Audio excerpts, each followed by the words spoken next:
নূর মোহাম্মদ আপনি লিখেছেন, আমি যখন চতুর্থ শ্রেণীতে পড়ি তখন হুজুরের মায়ের ভয়ে না বুঝে কোরআন ধরে মিথ্যা কথা বলেছিলাম।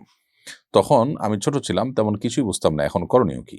ভাই নূর মোহাম্মদ, ছোট অবস্থাতে না বুঝে যদি আপনি এটি করে থাকেন, এর জন্য আশা করা যায় আল্লাহ তাআলার কাছ থেকে আপনি নিষ্কৃতি পাবেন, নাজাত পাবেন। কারণ আপনার তখনও প্রাপ্তবয়স্ক হওয়ার কথা নয়। যেহেতু আপনি প্রাপ্তবয়স্ক হননি, অতএব আপনার তখনকার কোনো গুনাহ আপনার আমলনামায় লেখা হবে না। তবে অবশ্যই আপনার এখন থেকে সংকল্প থাকা উচিত যে এই ধরনের ভুল যেন আমার আর না হয়। মিথ্যা কথা বলা আল্লাহ তার কাছে জঘন্য অপরাধ। সেখানে আল্লাহর কালামকে ধরে মিথ্যা কথা বলা সন্দেহাতীতভাবে সেটার মধ্যে মাত্রা আরো যোগ করে। তবে আপনি যেহেতু শৈশবে ছিলেন, আশা করা যায় আল্লাহ তাআলার কাছে এর জন্য আপনার কোনো পাকড়াও হবে না। কারণ নবী করিম সাল্লাল্লাহু আলাইহি ওয়াসাল্লামের একটি হাদিস রয়েছে যে ৩ ব্যক্তির কোনো অপরাধ বা গুনাহ লেখা হয় না। এর ভিতরে একজন হলেন আ মস্তিষ্ক বিকৃত মানুষ বা মানসিক অসুস্থ মানুষ।